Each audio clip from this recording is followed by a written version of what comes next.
Danny fell into step beside him. The streets of Darkwater were already emptying, everyone moving inside earlier than usual. "I'm not joking around, Ryan," Danny said. "I've heard it. 2 years back, right outside my house, late at night." "Heard what?" Danny went quiet for a moment. "My mom's voice. My mom has been gone for 6 years, Ryan." Ryan didn't have an answer for that. The next day had the particular quality of days before storms. Everyone moving with purpose, getting things done early, watching the sky. By late afternoon, every porch in Darkwater was empty. By evening, every door in town was shut. Ryan and his wife Sarah sat in the living room. The television was on, but neither of them was watching it. Around 10 o'clock, Sarah turned off most of the lights. She was trying to seem casual about it, but her eyes kept going to the door. "You doing okay?" Ryan asked. She gave a small smile that didn't quite reach her eyes. "Ask me again in the morning." At 11, the town was so quiet that Ryan could hear the bayou moving somewhere in the dark beyond the tree line. He checked the locks. He wasn't sure when he decided to do that, but he did it. Just before midnight, there was a knock at the door. Both of them went still. "Did you hear that?" Sarah whispered. "Yes." A pause. Then it came again. 3 knocks, even impatient. "It's probably just," Ryan started. Then a voice. "Ryan, Ryan, open up. Please, Ryan." The color left Ryan's face entirely. It was Danny's voice. Perfectly, completely Danny. The particular rhythm of how Danny said his name, the slight roughness in his throat that had been there since high school. "Ryan, man, I need help. Please." Sarah grabbed his arm. "Don't. What if it's actually him? What if something happened? Ryan, remember what Elder James said." The voice came again, more urgent now. "There's something behind me, Ryan. I'm serious, man. Please open the door." Ryan was already at the door. His hand was on the deadbolt.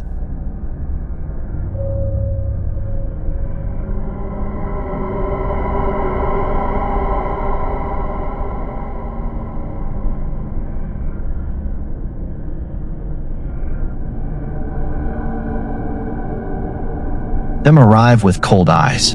"We're here for the federal census program," Maya said. "Housing assistance for rural communities." "We don't need government help," Mayor Brooks said.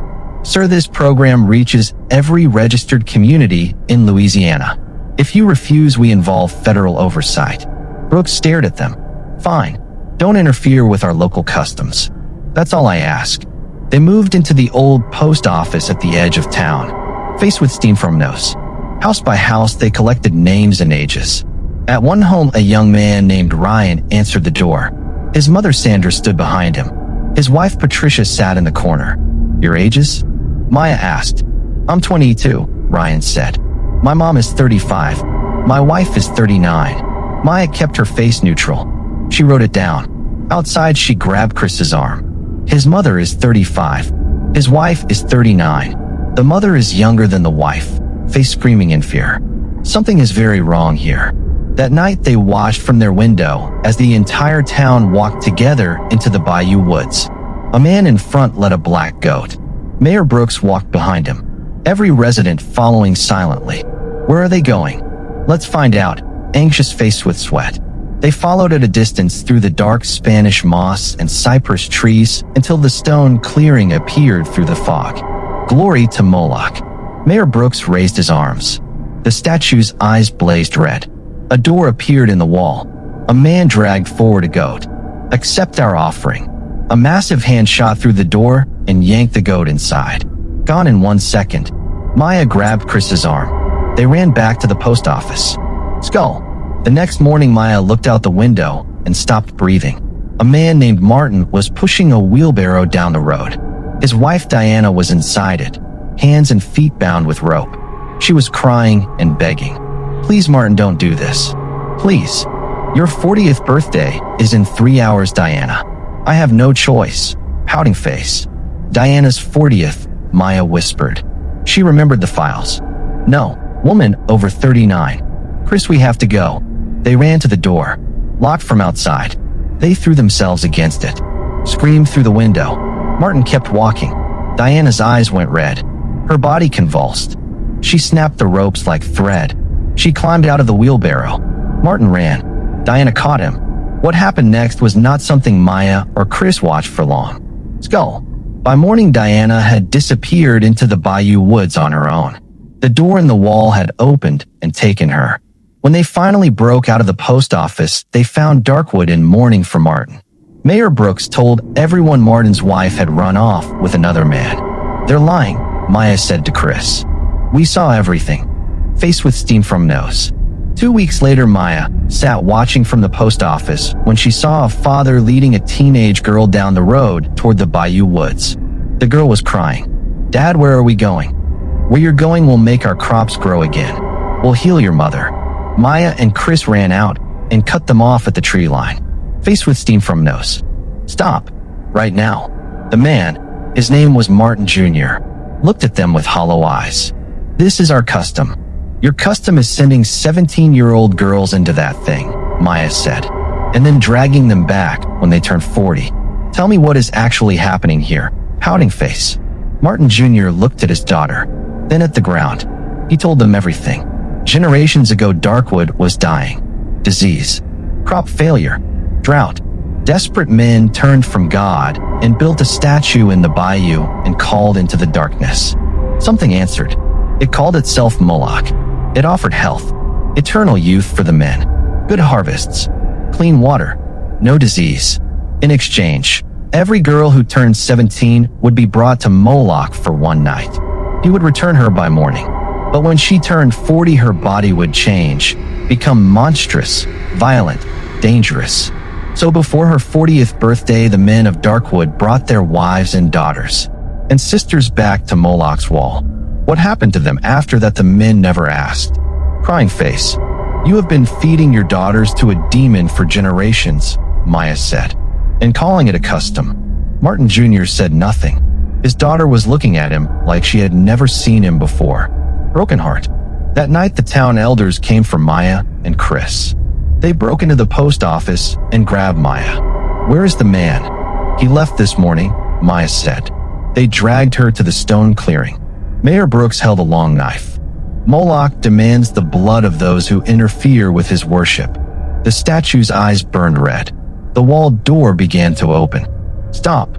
Chris stepped into the clearing with 6 Louisiana State police officers. Faced with steam from nose. Everyone on the ground. Now, officers moved in from 3 sides. Brooks raised the knife. An officer tackled him. The knife went into the mud. Then the wall door burst open completely. Something came through. Skull. 8 feet tall. Horns. Eyes like burning coals. Moloch in flesh. Not stone, not symbol, but actual presence pulled through by the worship of 1,000 prayers over 100 years. It grabbed the nearest officer and threw him 30 feet. Officers fired. Bullets passed through like smoke. Face screaming in fear. Moloch turned to Maya. "You interrupted my worship." His voice was a sound that came from underground. "You will replace what I lost." He grabbed her by the wrist. Chris threw himself between them. Moloch swatted him across the clearing. Maya was being dragged toward the door. Martin Jr. stepped forward from the crowd. "No." Everyone looked at him. Even Moloch paused. Martin Jr. reached into his jacket. He pulled out a small wooden cross his grandmother had given him when he was 7. The last cross in Darkwood, the last thing from before Moloch. He held it up. "My daughter goes home tonight." Broken heart. Moloch screamed. Not with anger. With something older. The scream of something that encounters the thing it cannot consume. The cross blazed white. He couldn't hold back anymore. "Tell me something. Why is this diner open at 2 in the morning in the middle of these woods? Who even comes here?" Everyone went silent after his question. The lantern flame flared once, then dimmed. "Son, the people who come here are the ones who've lost their way, and the ones the night itself has called for. Nobody called me here. My grandfather called me." The man on the bench smiled again, faintly. Ethan was starting to feel genuinely strange now. An unnamed fear had settled into him. Suddenly, a gust of wind blew through outside. The lantern shook violently, and at that exact moment, from somewhere behind the diner, came the faint sound of a woman crying. The cup nearly slipped from Ethan's hand. He turned, startled, toward the dark woods behind them. What was that sound? Who's out there? Is someone crying? For a moment, silence fell over the diner again. Son, the dark of night carries a lot of sounds. Not every sound is real. But sir, I heard it clearly. Someone was crying. Sometimes a tired mind makes its own sounds. Maybe it was just your imagination. Ethan looked back again. There was nothing now but darkness. Deep, silent, terrifying darkness. The wind picked up again. The tree branches swayed as if someone were hiding among them, laughing softly. Ethan grabbed his bag quickly. No, I should get going. My grandfather will be waiting. Millbridge is straight ahead from here, right? The old man said nothing, just pointed silently down the path ahead. Walk straight ahead, but don't look back. Ethan paused for a moment. But why? What happens if I look back? Because some things can only be seen from behind. Ethan's throat went dry. He didn't say anything else. He just walked quickly out of the diner. The night had grown even deeper. Ethan walked fast, the sound of that crying still echoing in his ears.